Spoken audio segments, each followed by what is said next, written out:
You're a fan of the team no matter what. So we're going to move on and hopefully win without him. Well, good to know. You'll be working. Excuse me. Let's go on to talk about your seniors on this year's team. You're a fan of the team no matter what. So we're going to move on and I hopefully just win. had to. I had the audio muted. So you've got a pair of seniors on your team that I want to talk about. Andrew Bronstein and Tyler Benjamin. How did it go for them for you this senior year?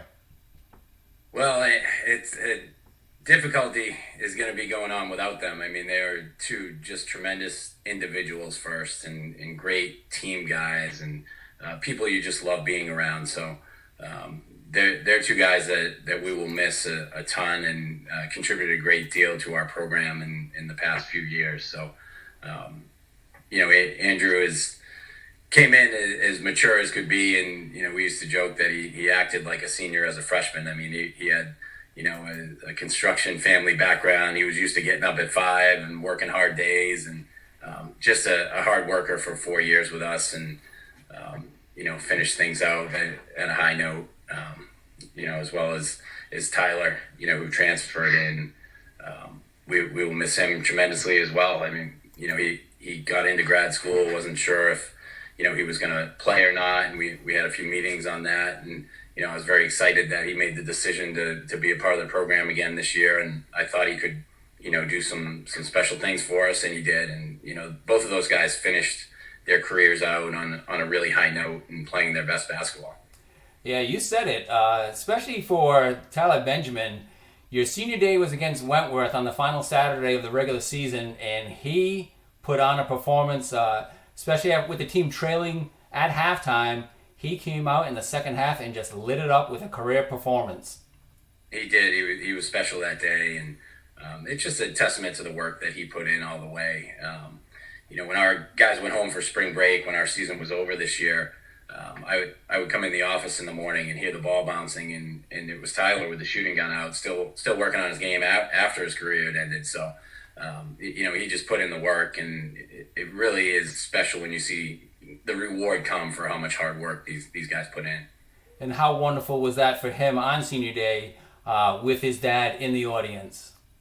Very special moment, yeah. And his dad doesn't get to see many games, so with both his parents there, and it was a special moment for him and for us. We were all very happy for him and for Andrew that they went out the right way. We're showing some images now. I believe I can't actually tell because they're both good photographers. Both Rob McGinnis and George Corrigan have shot a number of your games this past season. This set is from Senior Day, and as we mentioned, what a way to go out. You got to meet Wentworth once again in the opening round of the playoffs. I know it didn't end the way you wanted, but the first 20 minutes couldn't have been better than scripted, especially with junior Cam Collins becoming the second player in program history to reach the 1,000 point milestone, joining Justin Hackley in that regard. Yes, Cam had a great year, and he's a guy that's developed, and was also playing his best towards the end, and he really had some special moments down the stretch, and I was pleased for him. You love it when any of your guys can achieve a mark like that, because down the road when they come back to Salvate a visit, they can see their name up there. That's a special thing. So graduating just the two, Bronstein and Benjamin, talk about what you've got coming back. Yeah, I mean, the difficulty, in all of this is them not being around. Every part of the calendar is important, but we have a really experienced group, and in the spring here, they're missing out on a lot of bonding and development and all that. But it helped us to get a little bit older this year, and with graduating the two, we still have a couple of juniors and sophomores and freshmen coming back that we're older now than we were a few years ago. So we took a step this year. Hopefully we're looking to take another major step next year with the leadership that we have coming back. Cam Collins, one of those who is also a co-captain with Andrew Bronstein. Talk about your British import and how he was able to return home safely.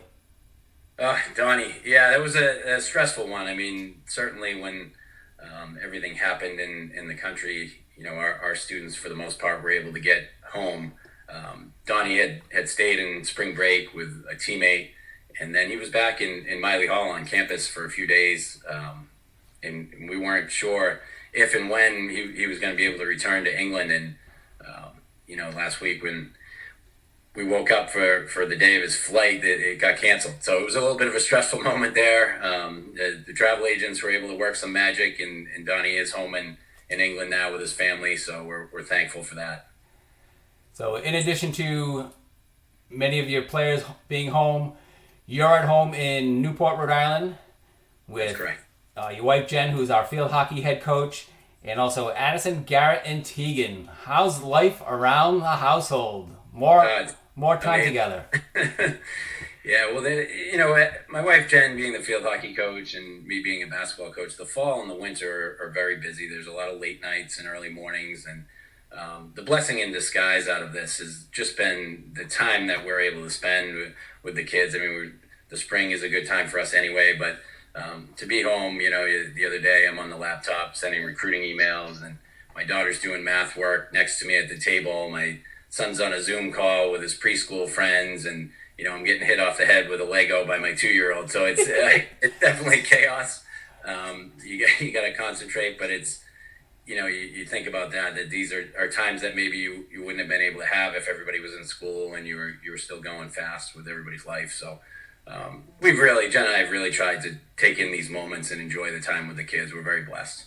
Yeah, and as long as Jen's not the one throwing the Lego at you. Not yet, but that could be coming. Well, I know you are a fan of music.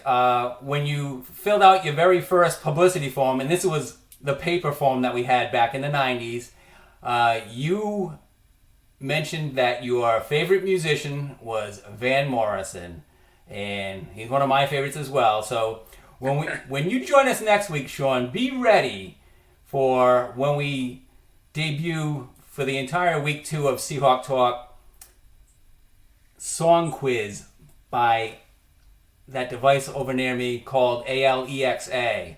And I know we can compete on the same level if we're talking some 70s music and or Van Morrison, but I welcome our guests to pick whatever decade they choose, and we'll just have a lot of fun with it. You're exposing me here now. My players know now why I don't know any of the stuff they're listening to. Hey, I don't blame you, neither do I. Hey, maybe now we have some time to catch up on the current music today, if we're so inclined. Well, great having you, great seeing you, and give my thanks again to Addison, Garrett, and Tegan for allowing you to join us on the talk show. Now you can go back to playing with them and giving them some of their time. Addison, peek in. There we go. Yeah, there she is. They like your sign. Not only that, but I also love it during the field hockey season when we're bringing field hockey broadcasts to the masses. I know that Addison is back home watching those broadcasts, and she's helping us out by giving us some stat coverage and letting us know what we need to do better. So we really appreciate that. Huge. All right. Great having you on the show. You guys look great. We'll see you next week. Thanks so much. Stay well, Ed. Thanks, Sean. You too. That's Sean Foster and Addison Foster as well, coming to you from Portsmouth, Rhode Island. We're going to connect with Zech Klann, our next guest here on Seahawk Talk. Come back for that after a short break.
Welcome back to Seahawk Talk. I'm Ed Habashore, and segment 2 on Frozen Friday, April 3, we're going to be heading out to Jamestown, Rhode Island, where we'll be joined by our special guest, Zech Klann. Zech, hello. How are you?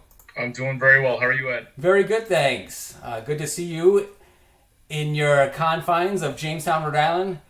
Hey, it's a new age here. We're all trying to get used to it a little bit. Normally at this time of the year, you're doing a lot of work on the road, but you've been able to stay home and accomplish a lot as well. It's a double-edged sword right now. The recruiting world in hockey right now is a little bit of a wild west. Not being able to get on the road and try to get a leg up on a different coach or another school. Everybody's hitting the phones hard. So my assistant Chris and I have been working the phones every day, and just getting that opportunity to speak with a kid, knowing that they're at home, but with a lot of schools calling them, it's hard to get guys on the phone. So does the video chat or FaceTime or WebEx or Zoom, does that come in handy for you?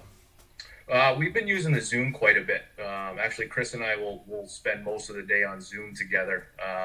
We'll call in different kids, but that way we can stay on the same page and be able to conference a kid in and then do a group chat, just so it's more of a face-to-face than just a phone call, so they have a face to the voice. Excellent. You've got a great group of players from this year. You graduated 2 of them, Nick Holt and Eric Lippa. Let's talk about the Seahawks that we're saying goodbye to. It's a tough thing to talk about, to be honest. We're gonna miss those guys tremendously. Starting with Nick, Holt's a guy that no matter the circumstance that he was in, he always came to the rink every day to get better and get his teammates better around him. He's a young man that's going to do very well in life, whatever he ends up doing. The character on that kid was infectious, and it's going to be hard to replace him. And Eric Lippa. Lippa was a guy, the same thing. They were actually roommates together. Lippa was a quieter guy, but you always knew that he was very engaged, that he was, another guy just like Holty that always wanted to put the team first before himself. And those guys are, they're hard to find. It's going to be a challenge to replace a guy like Lippa. He was a guy that end of a game, we can throw him out there and we know he's going to do all the little things right to close the game out. So, I'm going to really miss seeing those 2 guys around the rink and being able to talk to them on a day-to-day basis.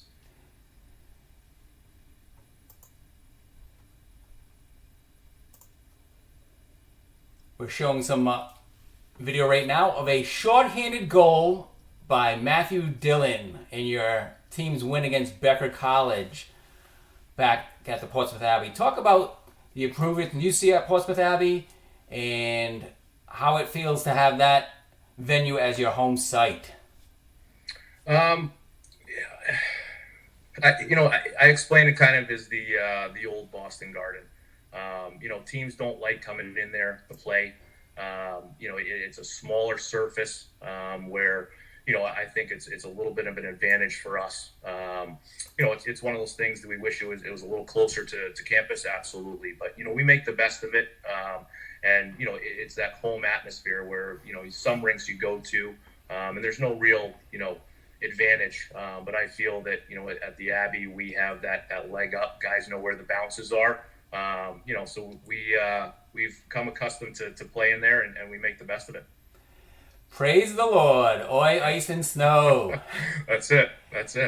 The Abbey takes its pride in having one of the coldest rinks around. Do you feel the same? I think it's one of the coldest rinks on the East Coast, but it makes for good ice. Absolutely. And certainly something that the NHL isn't looking forward to if and when the season resumes come summertime or late summertime, being able to have cold ice? Hey, it's a weird time right now, just within the hockey world. I don't think this has ever happened where everywhere from the National Hockey League all the way through junior hockey was shut down. Just at the blink of a hat. Everybody kind of followed suit as soon as the NHL pulled the plug. Many of the kids that we're talking to right now, recruiting, they had another month of their season left. With playoffs and some of these guys, being 20-year-old player, 21, just really missing out on that opportunity to make a run for a championship. So, it's tough to see when you talk to the kids. It's all, it's that same, I've played juniors for the last, 4 or 5 years, and I really wanted my overage year to be a year that I can make a run at a championship. So for guys to be stripped of that, it's challenging, but in the times that we're in right now, I think everybody understands. But as a coach, thinking about it, I just think it'll be more of a hungry group coming in here, coming off of a season where they didn't get to finish it on their terms. That gives them that much more time in the off season to prepare and to come into to Salve and have a good year. Zech, the unique thing about collegiate ice hockey, and particularly men's ice hockey, is that you're getting student athletes that are coming in at a more advanced age, which means technically they may be more mature. You've got wonderful leadership on your team, from the oldest guys to the youngest guys who aren't as young as your traditional college students. Talk about that aspect, and in particular, members of our Student Athlete Advisory Committee E-Board, Paul Batusoff, who's president, and Ulysses Laller, who's also a significant contributor to the E-Board. It's the hockey world in the NCAA level is definitely different than any other NCAA sport. For us, we're recruiting mainly guys that are 20 years old, or if they're 21 years old, they're taking a full board of classes. So when they come into us, they've kind of seen it all. A lot of these guys have moved away from home at 16, 17 years old, and they've pursued junior hockey, living with host families. So when we get them, to campus and we get them enrolled in school, it's more of getting them back into the groove of, going to class and making sure that they can balance that, schoolwork, with the heavy demand of a hockey schedule and season.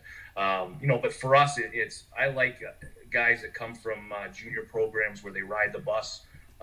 Some of these guys will come off of seasons where their closest trip is over 4 or 5 hours. So for us, our longest trip is when we go up to UNE, 3.5 hours. So when I tell them that, they're, coach, that's how far we drive to go to the store. So I like guys that have come off, junior leagues like that, and that means they're team guys. They've been through adversity, whether the bus breaks down or they're late to a game, or everything doesn't go right when you're on the road. And when we get guys that come from these junior leagues, that they spend that life in 4 years on the road, they come and they're very well-rounded kids, and they have a very good work ethic to them. Experience works. Yes, absolutely. Well, thank you for joining us on this first week of Seahawk Talk. You'll have your regular spot on Fridays at 3:15. You're looking good. How's the Julie, the SalveAthletics grad, and the kids? She is doing well. Gracie's got us on our toes. She's our 2-year-old. So we're coming up with new things to do with her every day. And then little Noah there, he just turned a month old. So he's starting to give us a run for our money, but it's still man to man. We're not on the PK, but sometimes we feel like we are. But no, things are going well at the home front. Everybody's healthy and safe. Good to be even strength. You'll almost have a full set of 6 on the ice at one time, right? Absolutely. But no, life is good. I hope everybody else is safe and their families are doing well. Good seeing you. Good having you on the show. Thanks for sharing what's going on with South Virginia men's ice hockey, and we'll talk to you next week. Excellent. Thanks, Ed. Have a good week. You too. Bye-bye. That's South Virginia men's ice hockey coach Zech Klann. He's coming to us from Jamestown, Rhode Island, where he lives with his wife, Julie, a South Virginia grad. They've met since Julie graduated from the school in Newport, Rhode Island. We'll be back for our next guest, and that is Beth McCann, South Virginia University Women's Ice Hockey. Stay with us.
Welcome back to Frozen Friday. It's Ed Habisher once again with SeahawkTalk. We have our winter sport head coaches lined up. Sean Foster started us off at 3 o'clock, then Zech Klann at 3:15, and now we go to Westerly, Rhode Island for Beth McCann, our women's ice hockey head coach. Hello, Beth. How are you? Hi, Ed. Doing great. How are you? Very good. I hear it's windy in Westerly. Oh, yeah. It's starting to pick up now, so I guess that's why they call it Westerly. Westerly winds, yes. You looking good at your home there in Westerly? You've got a big group of seniors that finished their final season of eligibility with your team this year. Let's start off the program talking about that group, and some of them are from various parts of the country. Yes, they are. Do you want to name them, or you want me to go through the names? We can start off alphabetically talking about the Anderson twins. I always love to call them the Anderson twins because they were both from the West Coast, Lexi Anderson and Michaela Anderson. Right. M and L, we call them. Michaela, captain for this season, just was outstanding in leadership. Always just a great athlete, a nursing major who, had many challenges with clinicals and so forth, but still found the time to give her energy and drive to our team. So I can't say enough about her. Consistent player, willing to play any position. She was awesome. Gonna be sad to see her go. Yep, and she's from University Place, Washington, and Lexi from San Francisco, California. Lexi played for us 4 seasons, just like Michaela did, mostly all my seniors, actually. Outstanding player, always giving 110%, very competitive. Again, the time and dedication that these kids put in with their athletics and, being a winter sport, we're going from September to March. So, academically, she excelled tremendously. We have a little 4.0 club, and I believe she's on there 4 times after this semester. So, really proud of her. And it was a pleasure coaching her for 4 years. And a trio from Massachusetts, Kylie Babcock, Amanda Fantasia, and Erica Martin. Erica, standout player, really works hard, very committed to our program for 4 years, as all these seniors were, with a lot of ups and downs that we had. Always was willing and able to do everything that she could athletically and academically. She also excelled. Kylie Babcock, work ethic was tremendous, always working hard to contribute to the team. Off the ice, she's excels academically and was a pleasure to have on the team also. And we're going to skip the Rhode Islander for a second or two. Talk about Caroline Prezioso, one of your captains from Trumbull, Connecticut. Yep, Caroline, a present. Great captain, 2 years that she captained our team, so she was at the helm with that leadership. She's an education major, which went out to the field and teached plus played hockey, so she was getting off her equipment, jumping in the shower, and then she was in a classroom by 8 a.m.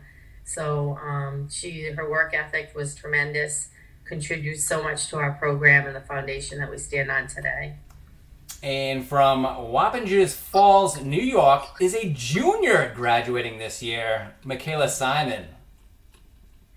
Michaela, yeah, sad to see her go a year early. She brought great leadership, and I was really hoping to count on her to carry us through 2021. However, she's fortunate enough she can graduate a year early.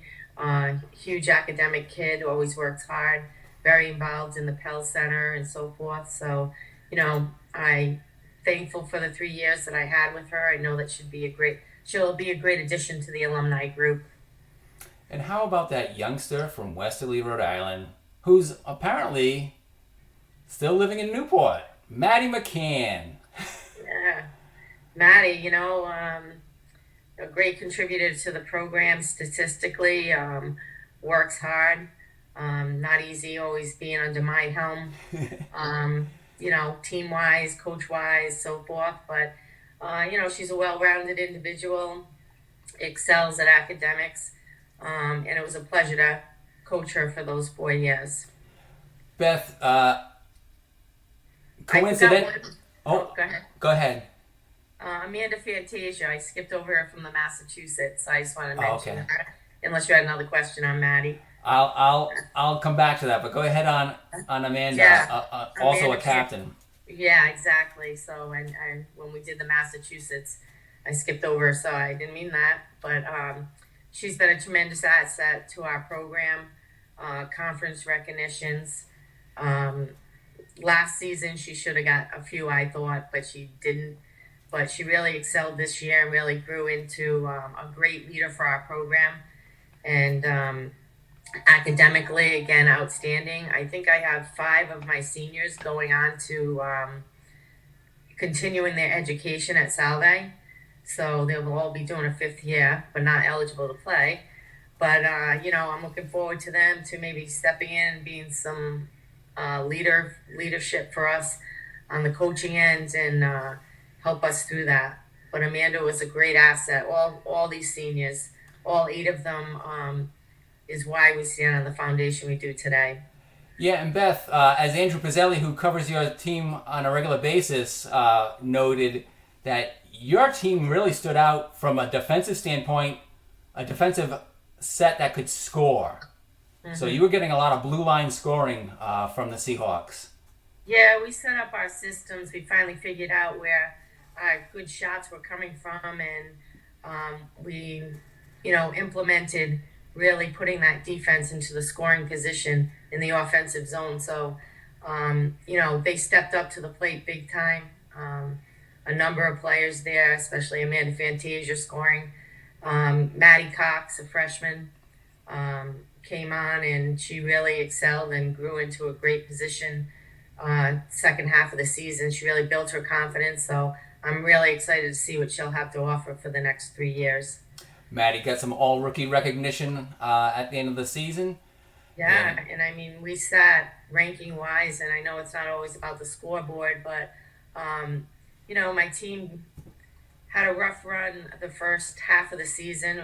Our schedule was really competitive, and we really built on that, and we came back the second half and really stood out. So, we had our challenges and we were able to fight through it as a team. And I believe at the end of the season that we really built a team that we can move forward with. So we were all positive. We were all feeling good about ourselves. We trusted each other, and that definitely demonstrated on the ice in our last 5 games. Including your last home game, you guys earned an opportunity to host a playoff game. What a thriller that was to win that in double overtime. Yeah, I think we ended up with 51 shots on net, so I was hoping we could do it a little sooner. But, like I said, in between that last period that we went out there, in between the locker rooms and having our little chat and discussion was, it's unfortunate that one team loses tonight. And, you know, we focused on that and we remembered the feelings that we had in those games, because a lot of our games were either a 1-goal differential or 2 with an empty net scored. And that feeling, we didn't want that feeling that night. And we knew that we would all have to come together and, you know, someone was going to lose. So we went out there in that last overtime and said, it's not going to be us. And they worked hard. Our goalie was phenomenal. Jalbert worked unbelievable throughout the whole season. So I think that really brought us up, and that brought a lot of success to our season in the end. All the hard work, the ups and downs, our journey all season, it kind of validated that this is what we do it for. Yeah, and the great thing about postseason ice hockey is that overtime isn't just a 5-minute extra session. It is a full 20-minute period until somebody scores. And nobody scored in that first 20-minute period. Yeah. And who knows if they were going to score in the second one, how long it would take. But thankfully, one of your junior defensemen put it in the goal. Yep, Susie Pearson scored that final goal there. And, you know, that's just her hard work and her ethic that she brings to the ice. It was great. And our team celebrated as a whole. And, you know, again, it was a defenseman scoring. So my defense always takes pride in that. They always challenge the offense in practice. So on scoring. So it was very nice to see that happen. It's awesome. Susie is a British import, York, England, a political science major. Talk about what she's experiencing now. Has she been able to get home, or is she still in Newport? No, she's still in Newport in off-campus housing.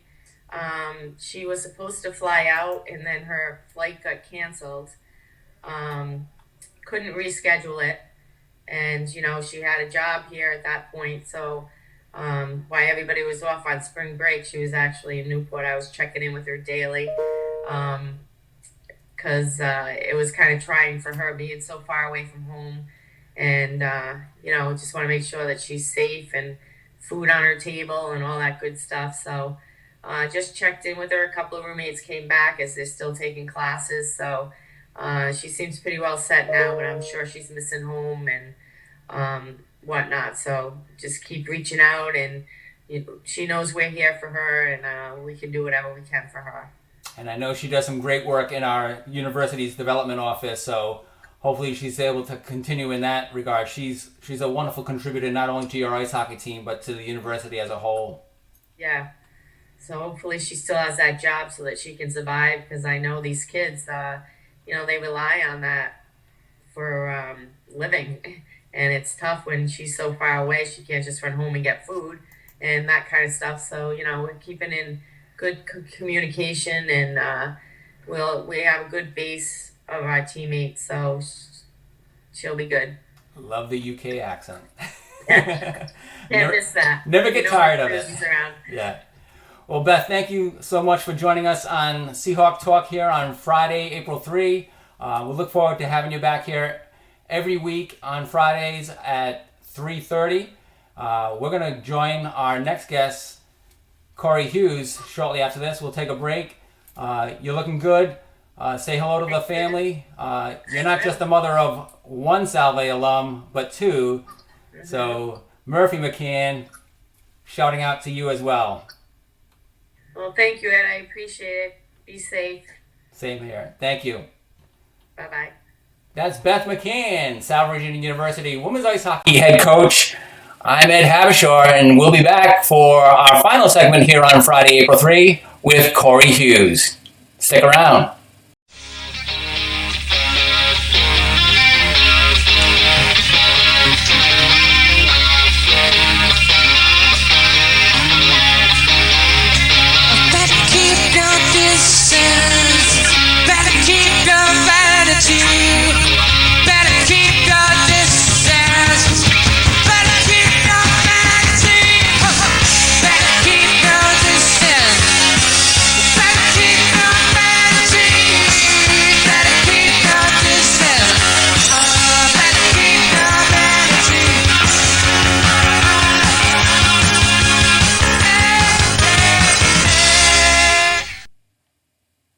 welcome back. Ed Habshaw here on Seahawk Talk, segment number 4 on Frozen Friday. We've got our women's basketball head coach, Cori Hughes, and she just saw me rocking out to that intro. That music is from The Shake. Who are The Shake? I'm going to tell you about The Shake, not today, because I want to get right to Cori Hughes. Coach Hughes, how are you? I am well. How are you? Very good, thank you. I'm glad you got to see me rocking out because I absolutely love that song from The Shake. And I knew you'd love it too because you're a big fan of rock and roll. I certainly am. Well, coaching our women's basketball team, you've been highly successful with the Seahawks since you joined us in what year was it? Oh, geez. 2007? Yes.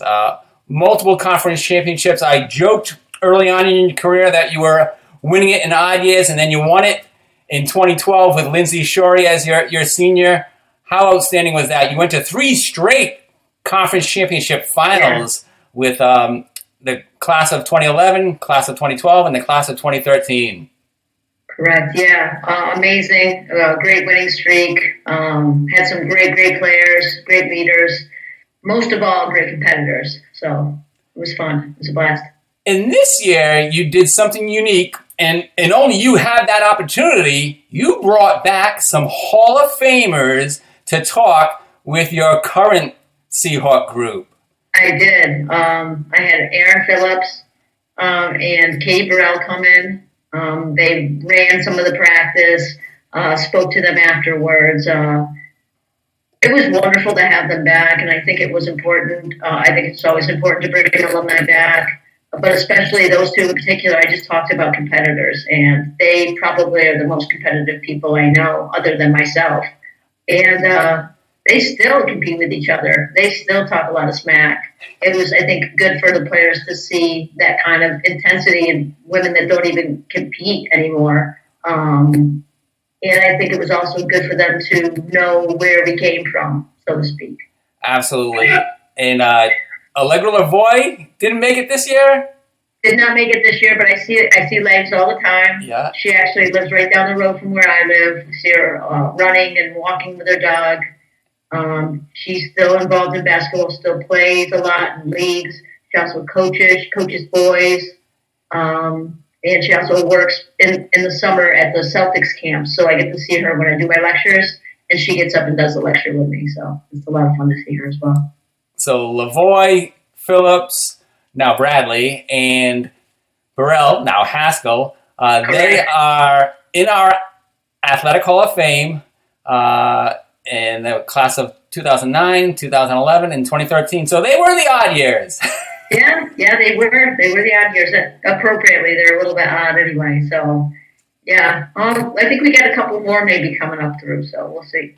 This year's group featured some fine seniors as well, including somebody that joined the ranks of those 1,000-point scorers. Talk about Lauren Becker, Tori Scorpio, and Olivia Valerio. Yeah, I don't know where to begin. Very, very close group.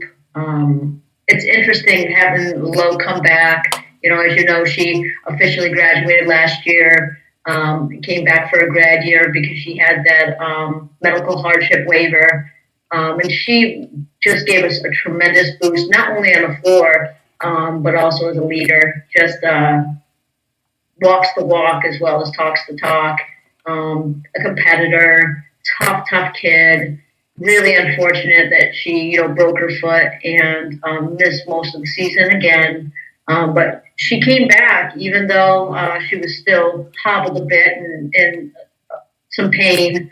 Battled through it because it was important for her to finish. And I couldn't be happier and feel more blessed that she decided to come back for her 5th year. You talk about Olivia Valerio, just, everybody calls her the mom of the team. Just, a lot different than Lo in personality. A lot more, I want to use the word maternal, although I don't know if that's appropriate, but just like the one that you can go and talk to, the one that's going to support you. Just a really wonderful person. And again, we're going to miss her leadership. It's funny how they're all so different in the way that they lead, yet they all lead well. And then what can I say about Tor? I mean, just a tremendous athlete, tremendous scorer, kind of a space shot. And I say that in the most endearing way. Just hard to replace all three of them. The things that Tor did, though, in particular, just as far as her presence on the court, she was just able to do everything. And we're going to miss all three of them. We are showing now a montage of clips put together by our sports information assistant, Andrew Pizzelli. He's done a wonderful job this entire week in the background, working remotely from his home in Narragansett, Rhode Island, sharing images of all of our sports. And we've got some images playing on right now of the 2019-2020 Seahawks. Earlier, I played some clips that he put together of you as a head coach on the sidelines. And guess who I saw in the background? A pair of Kerrys, Ventresca, and Scroop. So I don't want to date it, but that was a while ago. It was a while ago, yeah. It's funny, I actually heard from Carrie's group recently. I haven't heard from Carrie in a while. Wonderful people.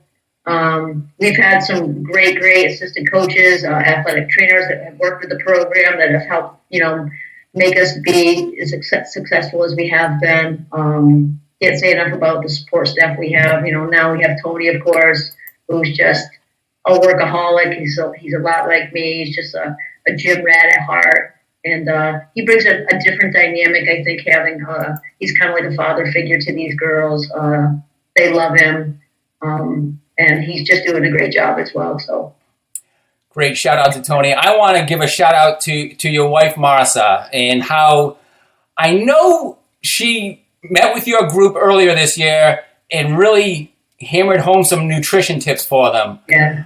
How remarkable it is that she is so nutrition conscious, and yet she allows you to get away with some non-nutritive value beverages such as Coke Zero, which is your staple in the office. Well, there's no allowing, in it. I'm my own person and she's her own person. She will advise tenderly, but she could spend all day, every day, if she was going to try to correct my nutritional downfalls. I mean, you talked about Coke Zero. I also eat a lot of gummy bears. I'm definitely not.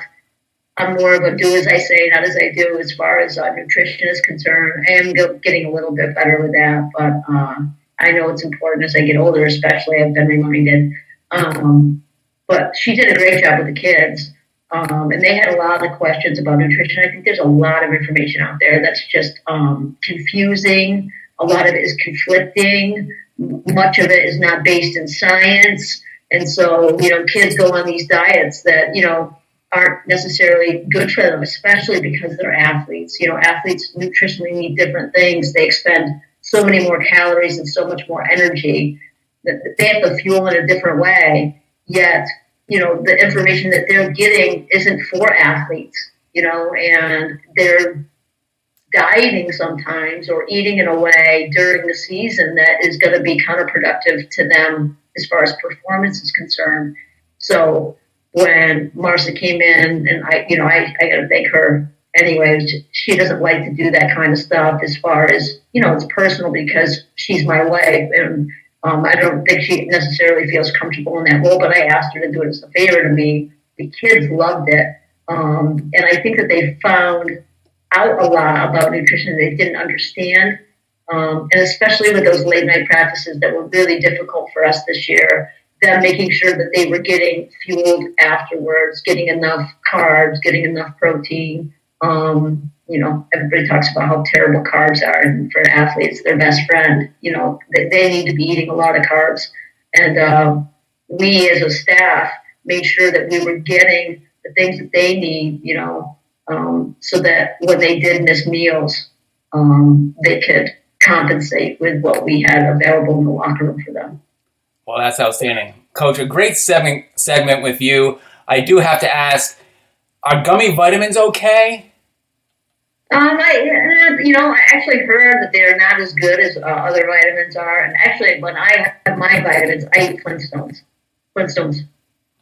Very good. Flintstone. Flintstone. I can't even say it. Flintstones, they rock. Yeah, they do. Well, Cori, good seeing you. Thank you. Great to have you on the show. I really appreciate you taking the time here on Friday, April 3. You will be a regular contributor in the final slot of the week. Yeah, you said the best for last. Absolutely. Absolutely. Thank you, Cori. No problem. Have a good one. Take care. That's Cori Hughes, our women's basketball head coach. I'm Ed Habishaw, and I've enjoyed this entire week bringing you Seahawk Talk with our guests. Let's list them in order. Jody Moradian, Bill Villarreal, Eric Sorella, Janelle Iaquinto, Tom Blaney, Patrick Cooney, Adam Zakara, Matt Hurd. We go to Rob McGinnis, Jen Foster, Jane Walsh, Craig O'Rourke II, Kevin Gilmartin, Sebastian Nordsey, Chelsea Francis, John Ingalls, and of course, today's guests are Sean Foster, Zech Klann, Beth McCann, and Cori Hughes. Now, I know coaches, and by nature, they are competitive. You heard Cori Hughes in this last segment talk about how competitive she is. They all wanted to be the best on Seahawk Talk. And I can tell you, they all were the best because we are 20 varsity sports, one team. Thanks again to everybody. Stay safe, wash your hands, keep your distance like the Shake, and encourage others to do the same. Have a good day. Have a good week. See you on Monday.